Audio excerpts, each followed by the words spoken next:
Merci, Président. Et dignitaires à l'Orient, vous tous, mes très chers collègues,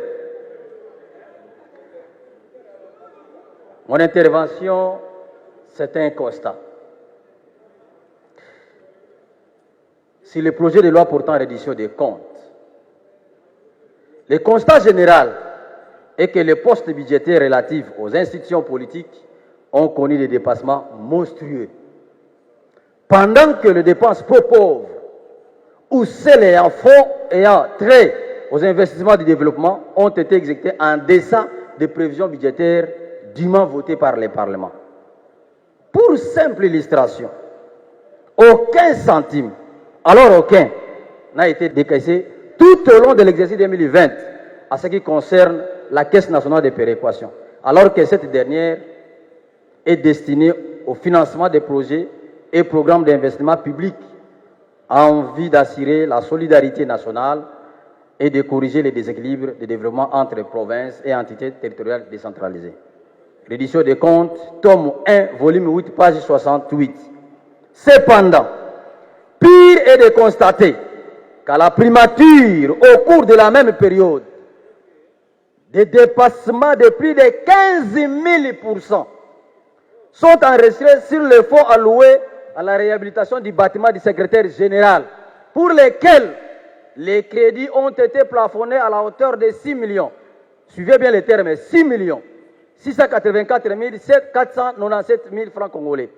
Alors que, mais nous avons constaté avec stupéfaction un paiement de l'ordre de 1 milliard 030 millions 889 670 francs congolais en procédure d'urgence sans respecter la chaîne de dépenses. Conférez-vous, page 41, reddition des comptes, volume 7. Il n'y a pas qu'à la primature où ce scénario est observé. Aussi au ministère de l'Urbanisme et Habitat, où on observe également un paiement de 1 milliard 328 millions 684 590 francs, toujours en procédure d'urgence, sur des crédits budgétaires plafonnés à 5 millions. Donc 5 millions, on fait demander, on fait sortir milliards.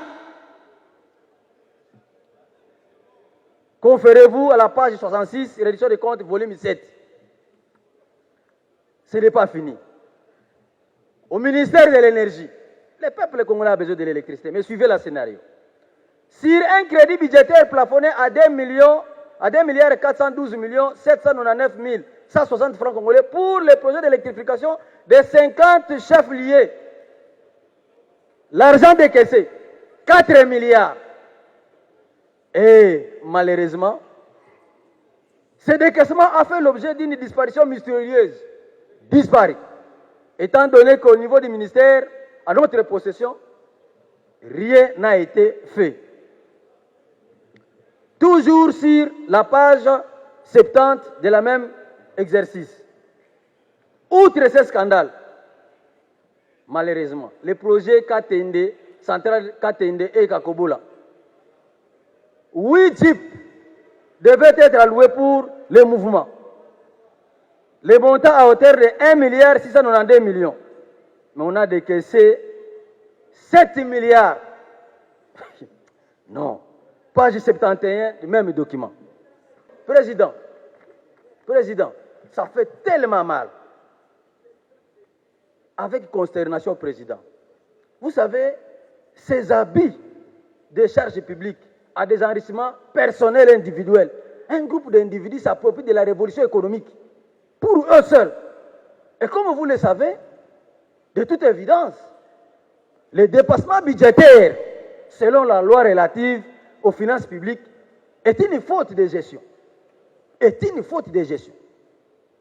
Qui est sanctionnée par la Cour des comptes en ce qui concerne les comptables publics et la Cour de cassation en ce qui concerne les membres du gouvernement. Sous d'autres sièges dans d'autres pays, les membres des institutions perdent leur poste simplement pour avoir pris une bonne décision mais en retard.